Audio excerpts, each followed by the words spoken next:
Thank you so much. Thank you, everybody. I'm so excited to be here with just so many amazing groups that are out there. So thank you for coming out to Whale Fest in just a beautiful fashion. We're going to kick off day 2 of Whale Fest by talking about seals and sea lions. The Marine Mammal Center does take care of whales. There will be a couple photos of them throughout, but I had a feeling that a few groups would be talking about whales, so I wanted to change it up just a little bit for all of you. I am curious, just by show of hands, how many people have heard of the Marine Mammal Center before? Oh, so fantastic. How many of you have partnered or volunteered with us? Anyone in the audience? A couple hands. Fantastic. Well, short story here is the Marine Mammal Center, and let's make sure. Of course, we test these things, and they don't work. Cool. Let's try again. Of course, we test these things.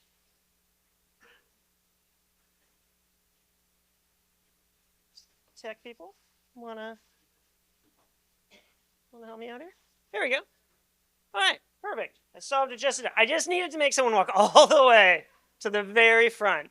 Perfect. So with the Marine Mammal Center, so we've been around for now just over 50 years. Global leader really looking at how seals, sea lions, whales, dolphins are sentinels of the sea. What can we learn from seals and sea lions to better help understand the health of the ocean? And then use those clues to create processes, programs, approaches, all different types of partnerships that can create a healthy ocean for marine mammals and people alike. And with the Marine Mammal Center, we are the world's largest hospital in the world for marine mammals. So we take care of more sick and injured seals, sea lions, whales, dolphins, otters than any other group around the world. It's been over 27,000 animals since we started back in 1975. And we're using those clues then to empower and inspire the next generation of scientists and stewards so that we can keep moving this forward. Now, our work stretches up and down the California coast. So we do rescue all the way to the very top of Mendocino County up in the north, to the very bottom of San Luis Obispo County in the south. We've got our main hospital and headquarters in Sausalito, California, so just around 2 hours north of here, right near the Golden Gate Bridge. We do have a site in Castroville, though, kind of next door. So that way, if you see an animal that's sick or hurt, we've got people ready to get out there right away to help that animal. It's not me caught in 5 hours worth of traffic trying to get down from Sausalito. And then we've got a site down in Morro Bay as well. And our work is really predicated upon the community. We've been doing this work for over 50 years because of people like you. I'm one of 140 staff, actually a pretty low number when you think about the global reach of our work, the number of animals we're taking care of, but we've got 1,400 volunteers. The volunteers do everything. They do the feedings, the cleanings, the rescues, the releases, the basic medical procedures, the education work, you name it. They start at 14, or I'm sorry, they start at 15, they go up to 97 years old. We don't even cut it off at 97. And it's your support. We run off of donations as a nonprofit. The only reason we've been able to do this work for over 50 years is because of the community helping us do it. Now, it all starts with the rescue. So we have to find these animals that are sick or hurt. It could be anywhere from around 700 animals to close to 2,000 animals a year that we're rescuing. They're not just going to walk up to the hospital, check themselves into a room. We need your help. You're our eyes and ears. We have 20,000 phone calls a year from people just like you that are out walking along the beach. You happen to see a sea lion, but it's got a balloon string caught around its neck. Keep your distance. Don't get too close. Get on the phone. Give us a call. We'll be able to send those volunteer rescuers or those trained veterinarians out to the beach, rescue the animal, bring it to our hospital. In the case of the really big animals, like the whales, we do help take care of them, but they just don't fit very well on the back of a Ford F-150. So we're going to make a house call. We're going to go out to them, and we've disentangled whales out in the wild. We were actually the first ever to give medicine to a free swimming whale. We rigged a harpoon gun, essentially, to deliver antibiotics to a mom and baby humpback whale that had been hit by boats. So we can still help those really big animals, just not quite the same as some of the younger or smaller animals. We'll get them to any of our triage facilities, so including the one right here in Castroville, stabilize them, and then all the animals get up to our hospital in Sausalito for long-term care. So there we can do any test you can get at a human hospital. X-rays, brain scans, surgeries. We did the first ever cataract surgery to fix the vision of a baby elephant seal. We've done hernia surgeries, flipper surgeries, you name it. And the animal will be at the hospital for as long as it takes for it to get better. Could be just a couple days. We were talking actually earlier about a sea lion that had a fishing net caught around its neck. We rescued it, we brought it to our hospital, we did surgery. A couple days later, happy, healthy, able to be released. Other animals, maybe it's a couple weeks, couple months before they're able to go back out to the wild. But the goal is always the same.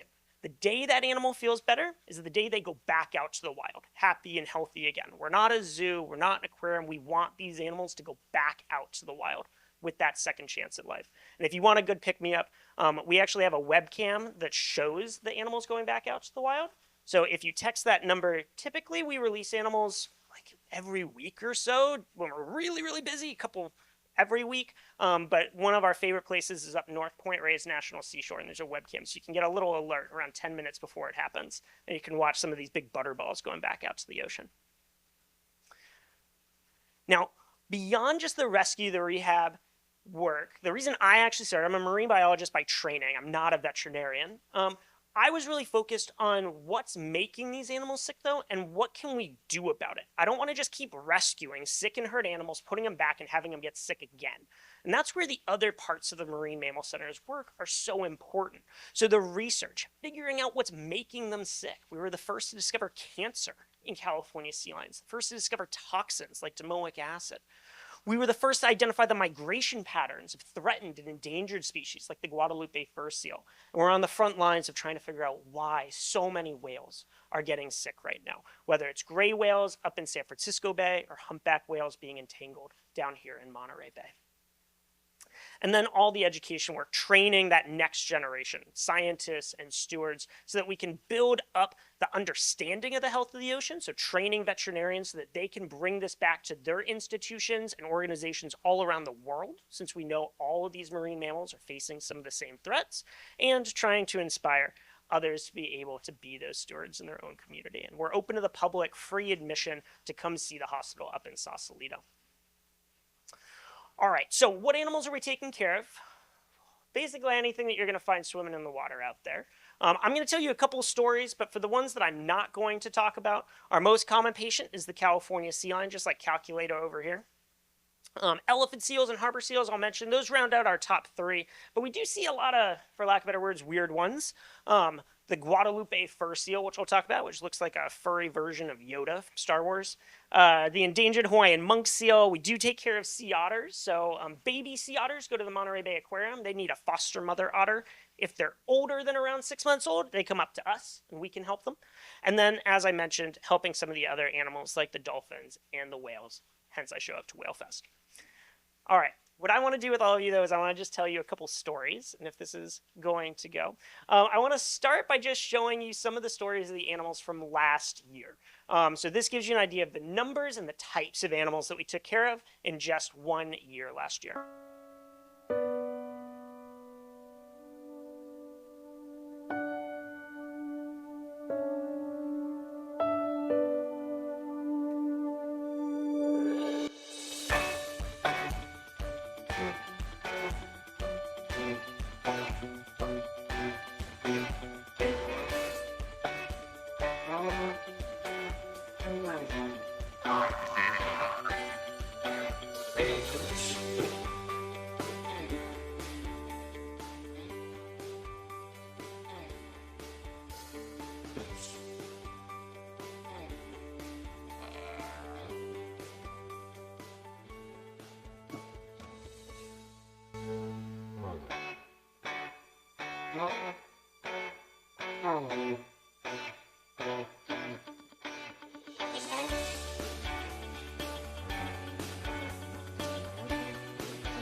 All right, so what I want to do is I want to tell you 5 stories in my time today. I want to tell you the story of Mustard, the harbor seal, Juanita, the elephant seal, Sea Dog, the sea lion, Annette, the Guadalupe fur seal, and I'll end with Pua.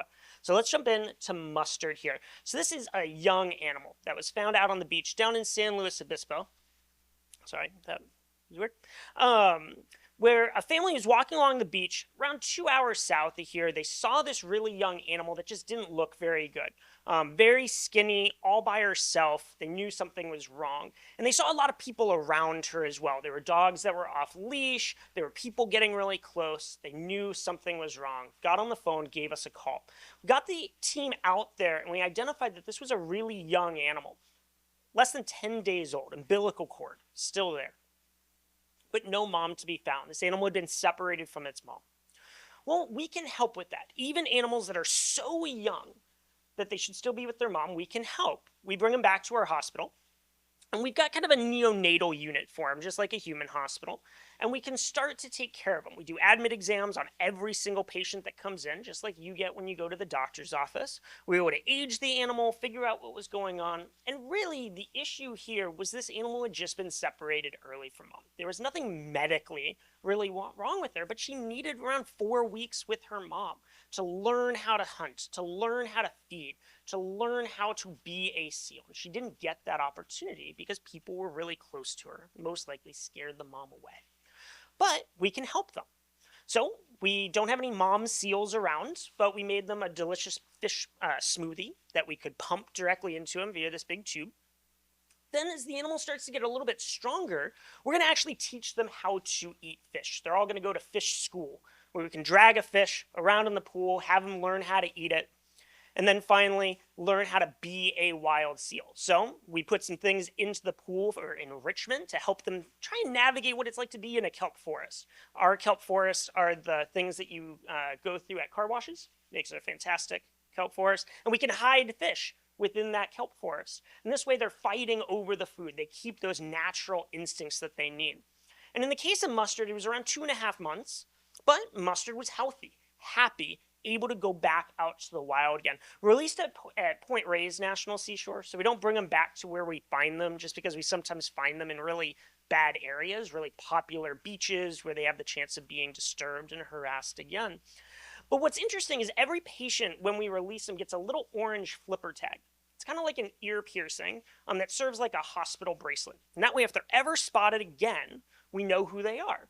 And in the case of Mustard, we got a phone call from someone down at Pacific Grove at the Hopkins Marine Lab saying, hey, I found a little orange flipper tag. So, that's pretty cool. Can you tell us the number? And we were able to identify that this is Mustard. Great. So this is an animal that 2 years after being taken care of, didn't know how to really swim, didn't know how to eat. 2 years later, after being cared for just a couple months, was a happy, healthy, fat harbor seal that knew how to do all these things. Then we got another phone call 5 years later, same beach actually. And the person was like, this animal's behaving a little weird actually. We're concerned. So we asked, well, what are you seeing? The animal wasn't moving very well, was kind of writhing a little bit. Turns out though, she was pregnant. And she had a pup around 3 days after this picture was taken. She raised her pup. She taught her pup how to swim and how to eat and how to hunt. And we got a phone call again the following year, pregnant again, and has had a couple pups over her lifetime. So this animal, even though she never got the chance to really learn how to be a seal, we were able to provide that, and this is an animal that's gone on to have an incredibly healthy life and teach all of her young pups how to be a wild seal. Key here is help us. Keep your distance. The best thing for these animals is not to come to the hospital. It's to be out there with their moms on the beach. So try and stay at least 50 yards away at all times. Use the zoom on your camera if you think something is wrong, but don't get too close. What happens is harbor seals in particular, really shy, really skittish. And what happens is if we get too close or a dog gets too close, the mom, who's probably just been feeding offshore, still within eye contact of her pup, realizes that this is too dangerous of a situation, and she abandons the pup and doesn't come back. A lot of times this is good intentioned people. People see this young pup on the beach. They think it's abandoned, so they go up to try and help it. They're actually the ones that are doing the damage. So keep your distance. Keep dogs on leash when possible, particularly during the springtime when young harbor seals are being born. Even if you've got your dog on voice control, it only takes a moment for them to get too close. That loud barking might do the separation.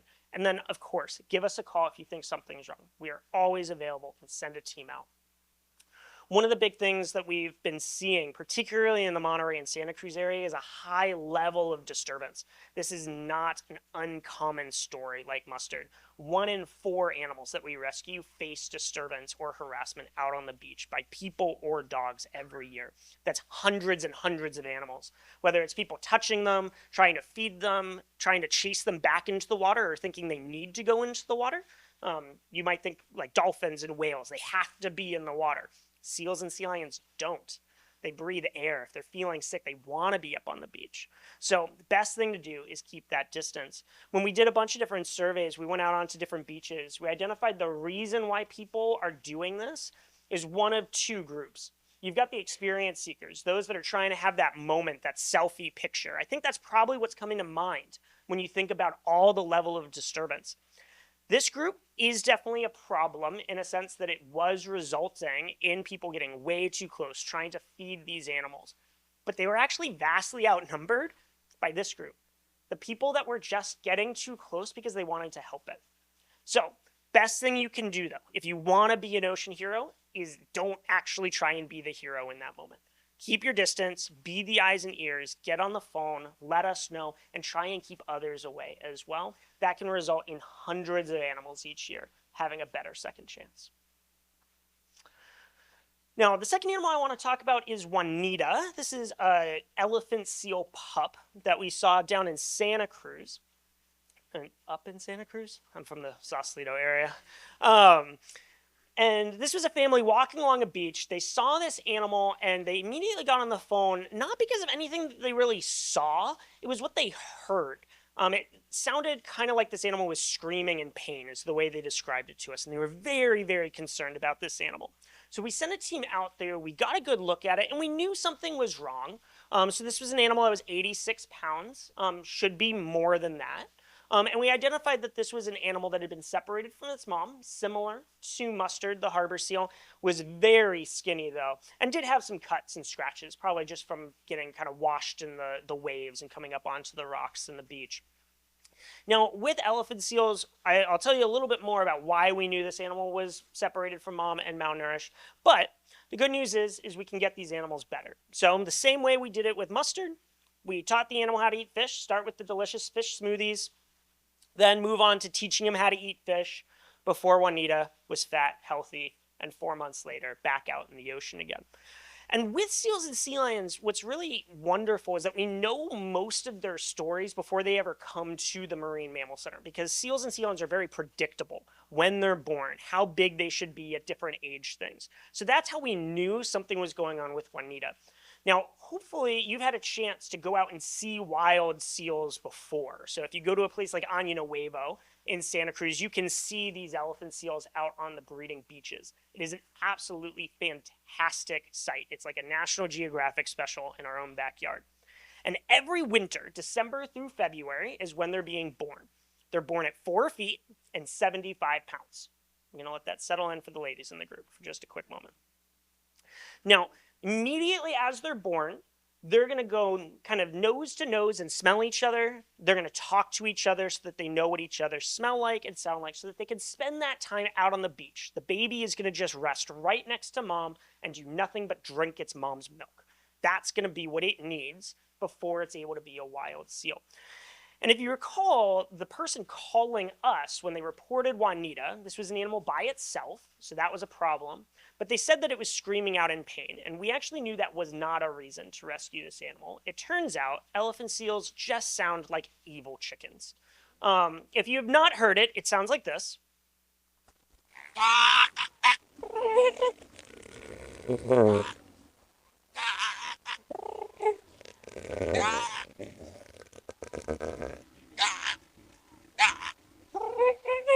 Scared the AV people and they dropped the sound after that last video, but it's usually much louder than that. The sound might actually sound a little familiar. If you've ever seen any of the Jurassic Park movies, if you've ever seen any of the Lord of the Rings movies, the How to Train Your Dragon movies, the teams that made those actually came out to the Marine Mammal Center. They recorded the sounds of the baby elephant seals we were taking care of. They're the voices of all the velociraptors, the Lord of the Rings, and the baby dragons in How to Train Your Dragon. And you can imagine we can have upwards of 100 elephant seals at our hospital like Juanita at one time. It sounds like we're being invaded by orcs. But perfectly normal sound, not the reason for concern. The concern was that elephant seals are born with this black fur. They're going to keep that black fur for 1 month. So we knew, if you recall that picture of Juanita, she had that black coat out on the beach. So we know that animal is less than 1 month old. They're born at 75 pounds. But out in the wild, they spend 1 month with mom. And over that 1 month, they do nothing but drink their mom's milk, and they gain 8 pounds a day. So, after 1 month, they should be this big. 300 pounds. A 1 month old baby elephant seal weighs more than most NFL football players. But if they get separated from mom, big storms, people getting too close, they don't get all that mom's milk, they're going to be in trouble. What happens is that once they're 300 pounds, mom has lost around 500 to 600 pounds in 1 month. She takes off. She doesn't come back. The baby's all by itself. The baby has never been in the water. It doesn't know how to swim. It's never seen a fish. It's never eaten anything. They have to learn it all by themselves. The good news, they're super fat. So they can afford time to learn all of this. And they might lose 100 pounds over the next 1 or 2 months as they learn how to do it. But you have to be super fat to have that luxury.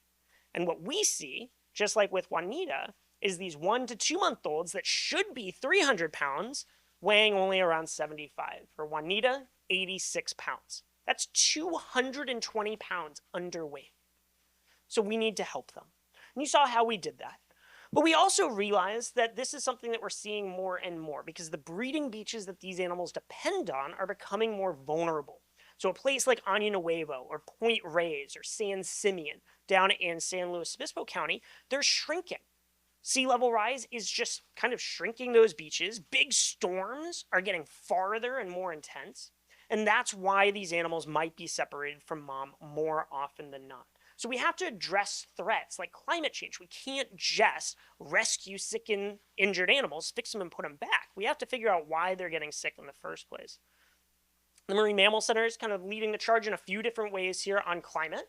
We oversee a national network for ocean and climate change interpretation called NOKI, which trains climate communicators, teachers, zoos, aquariums, climate scientists on research-based techniques. We actually scientifically tested how to talk about climate change and came up with different ways that make it easier for people to understand the science, but also feel motivated to act on it.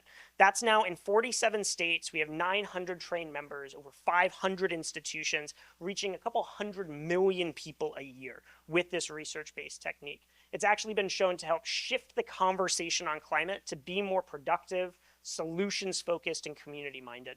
Lots of different resources there. We also oversee a climate literacy collaborative for teachers and others so that we're not reinventing the wheel. How can we share resources when we come up with these different ideas, make it easier to have these conversations and create positive action? I will mention just the quote-unquote elephant in the room as well. How many people have heard of avian flu? Yeah. This has been my whole life for the last 2 months. I'm not going to lie. So going back a little bit before we get to the elephant seal story, this is something that's been around for a while. There are different strains of it. We've seen it in birds in particular. It's why egg prices skyrocketed a few years ago. We've seen it in cattle and chickens and different animals. It has been in marine mammals. We saw just devastating effects down in Argentina and Antarctica in the southern elephant seals. They lost 25,000 animals in the course of just a few months. And something that basically causes kind of trouble breathing, seizure activity, things like that. At this point, once an animal is identified to have avian flu, they tend to pass away within around 24 to 48 hours. So it is very quick. There's no treatment for it.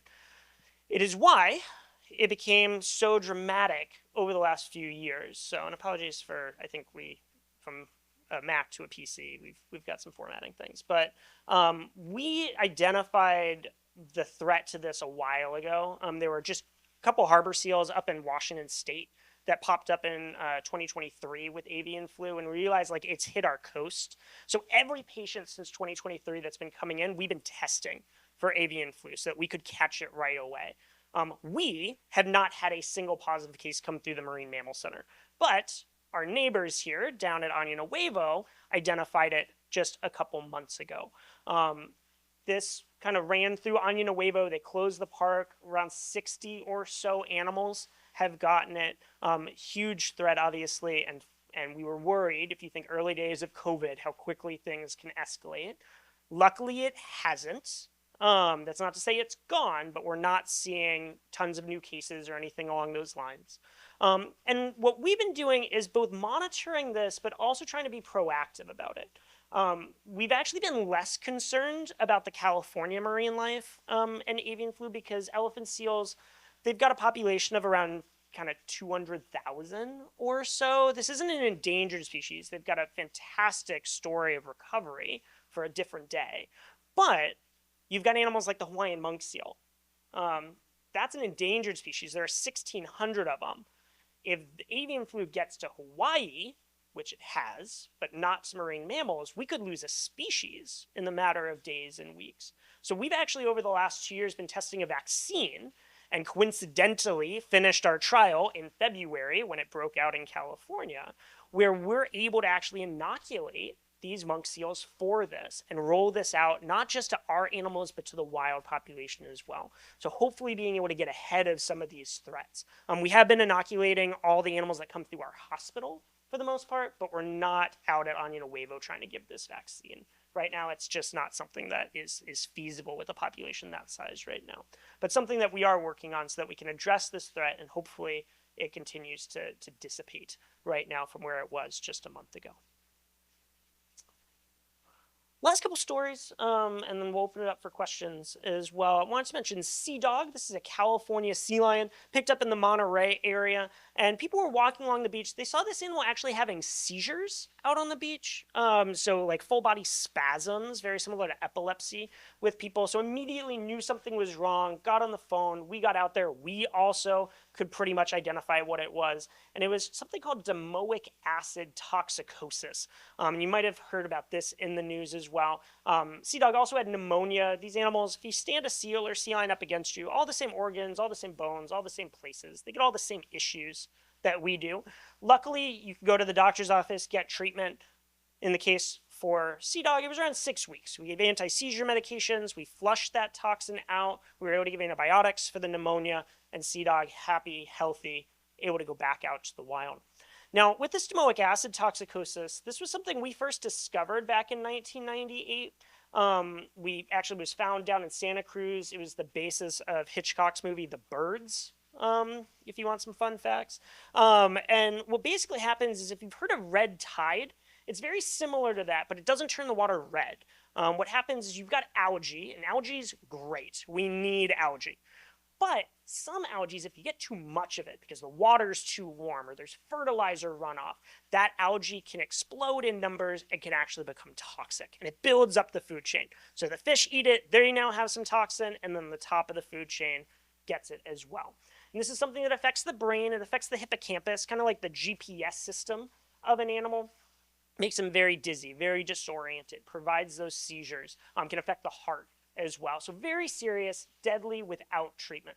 But if it's caught in time, it is treatable. Now, when we first discovered this in 1998, we had this kind of reflection moment, though, because you think about how do sea lions get this toxin and get sick? It's eating fish. The same fish that we love to eat. We eat salmon, we eat tuna. Some people are really weird and eat anchovies. So we're all connected. So we got on the phone, we called the Department of Public Health, and we started to warn them about this. We started to look about, well, is this really new or have we seen this before? And it turns out that we had seen this before in people. That in the 1980s, people had died from eating contaminated shellfish. It's called amnesic shellfish poisoning at that time. So we realized we actually had a canary in the coal mine where we could use seals and sea lions as an early warning system for contaminated fish. And over the last 25 years, we've been able to build this kind of repertoire of where are we seeing it, what time of year is it, and to be able to inform protections for people. Oh, things did not show up there. Again, this is what happens when we switch from PC to Mac, I think. But the short story is what we identified is we could call the Department of Public Health. They were able to then shut down the fisheries in those areas. Over the last 25 years, they've become much more sophisticated methods, so it's not every time we have to call the Department of Public Health. But we were able to actually solve this issue. No one has died from domoic acid toxicosis in the last 20 years because of efforts like this to help monitor the health of our fisheries. We've also realized the damage to the hippocampus, that GPS system, is really unique. It only affects one side of the brain, which you only see in one other illness, temporal lobe epilepsy in people. So we've actually worked with folks at Stanford Medicine to use sea lions with domoic acid to help create new treatments for epilepsy in people. So ways that we can not only help save seals and sea lions, we help save people. All right, last two. We're getting into the weird animals, I'm not going to lie. So this is Annette, a Guadalupe fur seal, an animal that my guess would be none of you have ever heard of before, and that's okay. Because these aren't animals that we tend to see. They're a threatened species, and they only spend time offshore. If you ever see a Guadalupe fur seal on the California mainland, something's wrong.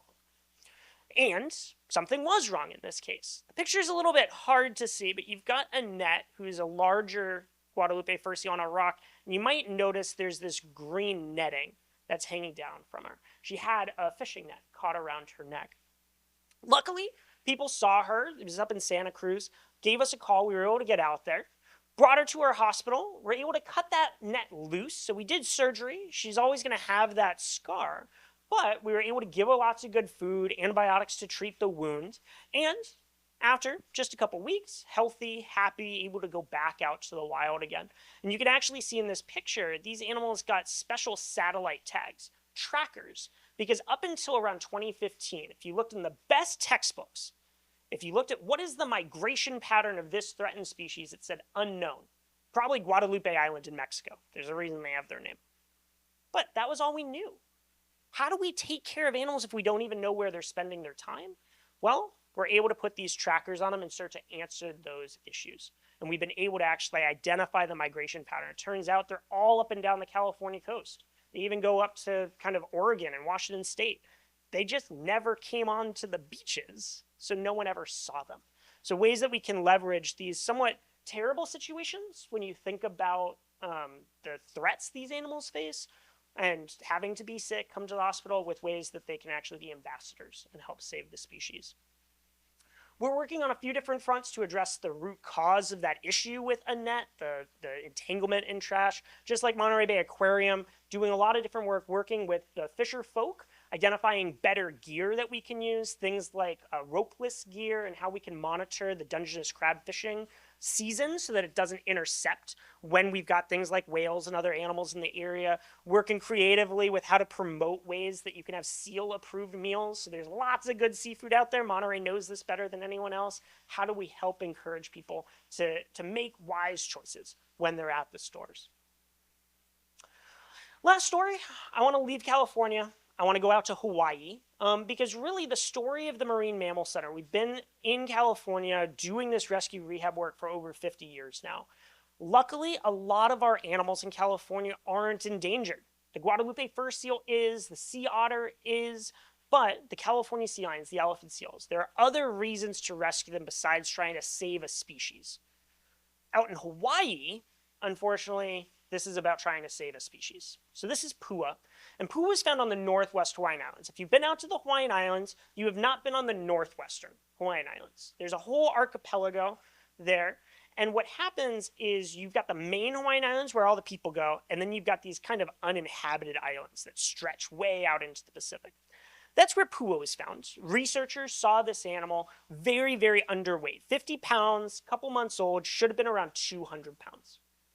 And researchers go out to these islands to study the wildlife, and we were able to tag along on those cruise trips, essentially, and say, hey, if you see a sick or injured animal, let's pick them up, let's bring them, and we'll actually set up a hospital in Kona for them.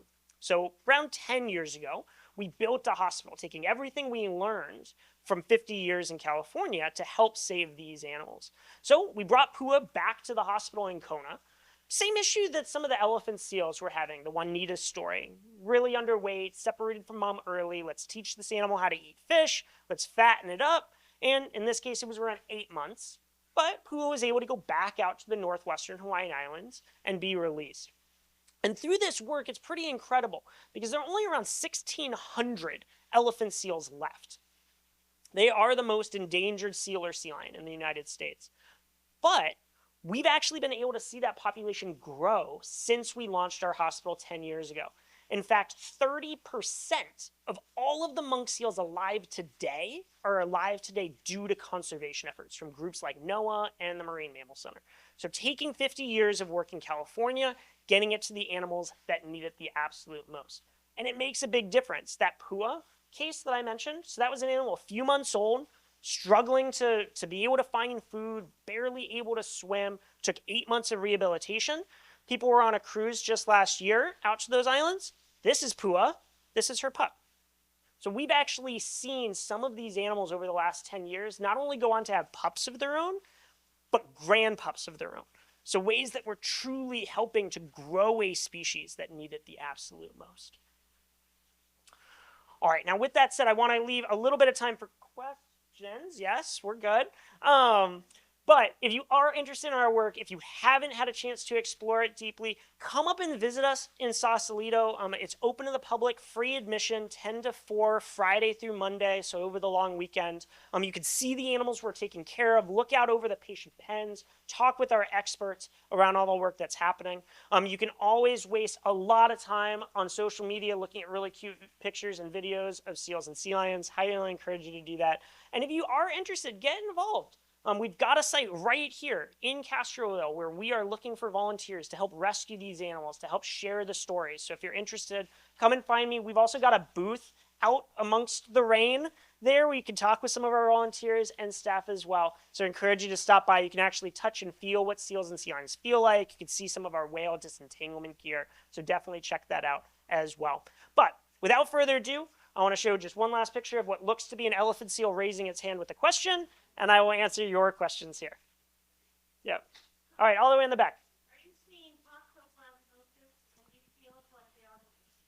Great question. So the question was around toxoplasmosis, which many people might think of why you shouldn't flush cat litter down the toilets. We do see that as the major threat to sea otters more than anything else, just because of the coastal environment that the sea otters are in. We can see it in other animals, but the sea otter is definitely the most common. The other case is actually out in Hawaii. We see it a big threat to the Hawaiian monk seals because of the feral cat population out there. It's a very tricky disease to try and treat. It does not have a high success rate because it kind of burrows into the brain, causes neurological problems, but we are working on new treatments for it. Best way to help with that, though, is try and reduce the amount of cat litter in particular that can get out into the ocean. So bagging it, throwing it away rather than flushing cat litter, trying to keep cats somewhat contained as well. So you can still have an outdoor cat, but thinking about how much of that fecal matter is getting into the environment can make a big difference for the health of our coastal wildlife. Yeah, right here in the middle. Oh, yeah.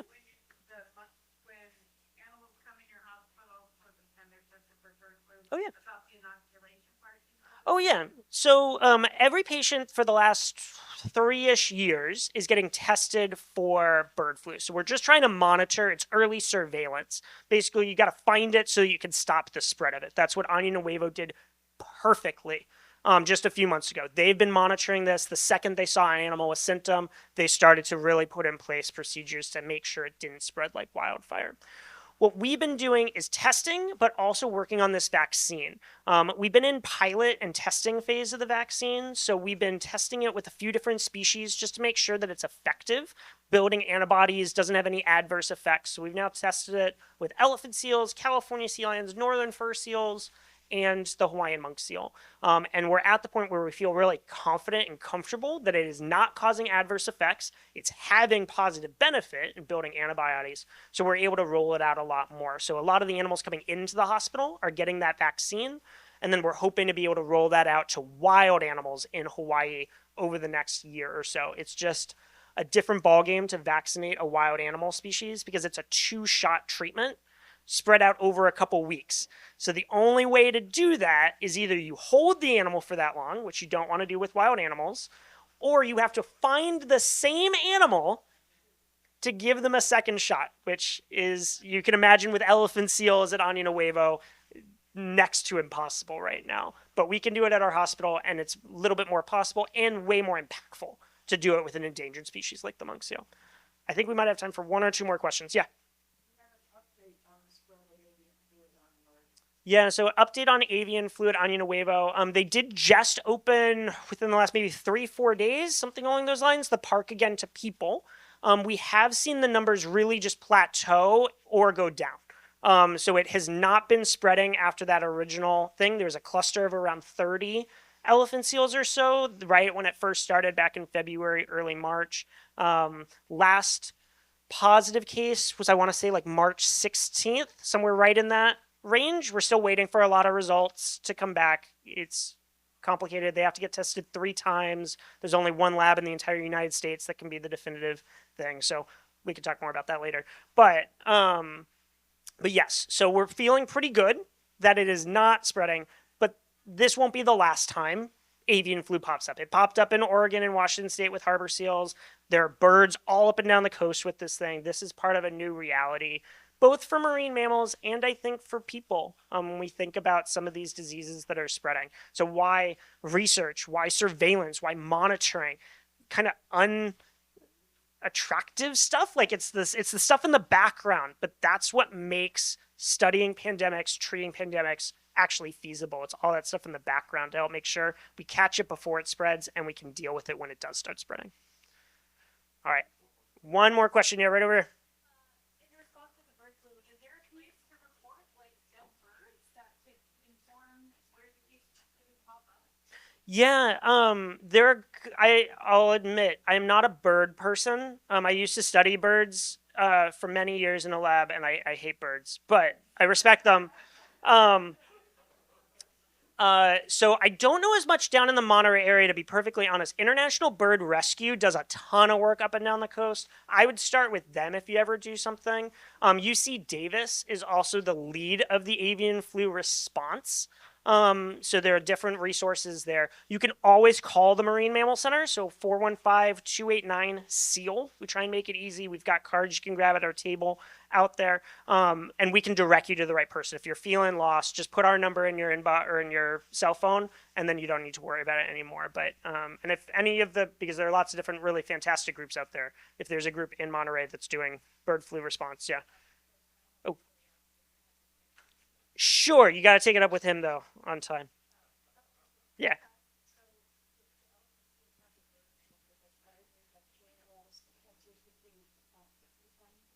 Technically speaking, yes. So I mean, it's spread through respiratory droplets for the most part, but if you're close enough to an animal with bird flu, you could catch it. From consumption, I mean, it's a virus, so there are different ways that it can get in. Probably not because it's not getting into the appropriate places. We just don't have any details on that. We've not seen anything with orcas or white sharks related to avian flu right now, but this is a story literally of the last 2 months. So thank you all. I appreciate all your time. Enjoy the rest of Whale Fest.